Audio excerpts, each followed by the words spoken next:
Hello and welcome to Homo erectus 101. My name is Naum Marku,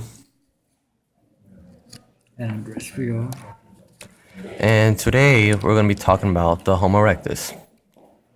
The subjects that we're going to be talking about today are the environments that the Homo erectus lived on, 2. Homo erectus characteristics, 3. The tools that they used to survive, 4. How they hunted, 5. Where they got where they migrated, and 6. The biggest innovations. The essential questions we're going to be talking about are why did the Homo erectus died out? Point 1. The environment that the Homo erectus lived on. Homo erectus were believed to have started off in East Africa. The climate back then was hot and dry. A few storms occasionally. The landscape back then had little to no differences than the African savannas today. The savannas that the Homo erectus lived on was a grassland scattered with shrubs and isolated with trees. Point 2. Homo erectus characteristics. The Homo erectus is believed by scientists to be a direct descendant from the earlier Australopithecus africanus. The Homo erectus brain is just as big as our own brain. The Homo erectus had a wide, fleshy nose.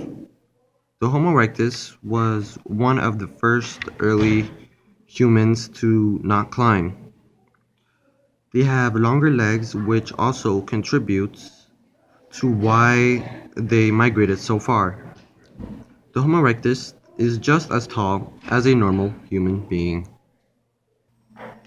Point 3. The tools that they used to survive. The Homo erectus were carnivores. That means they had to hunt animals for food and occasionally resources. Although the Homo erectus were stronger than men today, they had a hard time hunting. The Homo erectus had another problem, and that problem is called the saber-toothed cat. The saber-toothed cat was fast, strong, with sharp razor-like teeth, also with an incredible strong jaw, just to back that up. The saber-toothed cat would eat all the food that the Homo erectus needed to survive. Also, sometimes the saber-toothed cat or tiger would also eat Homo erectus. Luckily enough, the Homo erectus brain was big enough and smart enough to smash a rock against the hard surface to create a rock with a sharp point at the end. With this, they can hunt better and more efficiently. Plus, they can stand up to those big bullies, saber-toothed tigers. The hand club changed the game. Point 4. How they hunted. The Homo erectus hunted and scavenged for food based on found animal bones and tools. They hunted in packs, which made them successful in gathering food and may have been the reason they survived so long. Pause. Point 5. Where they migrated. Homo erectus was successful in making tools that allowed them to survive in new environments. Some Homo erectus were able to migrate to Asia and Europe. Their migration was possible by their intelligence and tools that they created, like controlling fire and their hunting skills. Point 6. Biggest innovation. Using their survival skills and their brain, they were able to improve in the creation and use of tools